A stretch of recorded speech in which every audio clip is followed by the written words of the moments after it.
તો ક્ષત્રિય સમાજના વિરોધ વચ્ચે રાજકોટમાં રૂપાલાના નિવાસસ્થાને બંદોબસ્તમાં વધારો। અમીન માર્ગ સ્થિત આવાસ બહાર પોલીસનો ચુસ્ત બંદોબસ્ત। ખાનગી અને પોલીસ ડ્રેસમાં ગોઠવાયો બંદોબસ્ત। ક્ષત્રિય સમાજ દ્વારા રૂપાલાનો વિરોધ થઈ રહ્યો છે।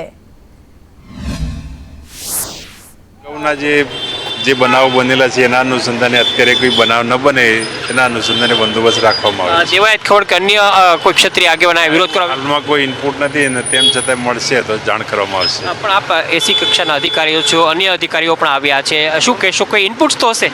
અને કોઈ દેખાવ ના કરે અથવા કોઈ અનિચ્છનીય બનાવ ન હોય એની તકેદારીના ભાગરૂપે હાલમાં બંદોબસ્ત રાખવામાં આવે છે। અત્યારે 3-4 અધિકારીઓ છે અને બીજા પીએસઆઈ છે, પીઆઈ છે ને પુરુષોત્તમ રૂપાલાને લઈને ક્ષત્રિય સમાજના આક્રોશને જોતા હવે તેમના કાર્યાલયની સાથે અમીન માર્ગ સ્થિત તેમનું જે ઘર છે ત્યાં પણ પોલીસ બંદોબસ્ત છે તે વધારી દેવામાં આવ્યો છે। જે પ્રકારે છેલ્લા 2 દિવસથી ક્ષત્રિય સમાજના અલગ અલગ સંગઠનો, અલગ અલગ આગેવાનો છે તે પોતાનો વિરોધ વ્યક્ત કરી રહ્યા છે। રાજકોટમાં પણ કેટલાક વિસ્તારની અંદર વિરોધ થયો હતો, પૂતળું બાળવામાં આવ્યું હતું, તો ટાયર સળગાવવાની ઘટના પણ સૌરાષ્ટ્રના અલગ અલગ વિસ્તારોની અંદર જોવા મળી હતી। પરંતુ રાજકોટની સ્થિતિને ધ્યાનમાં લેતા અમીન માર્ગ સ્થિત કે જ્યાં પુરુષોત્તમ રૂપાલાનો ઘર આવેલું છે ત્યાં અત્યારે અહીંયા પોલીસ બંદોબસ્ત મૂકી દેવામાં આવ્યો છે।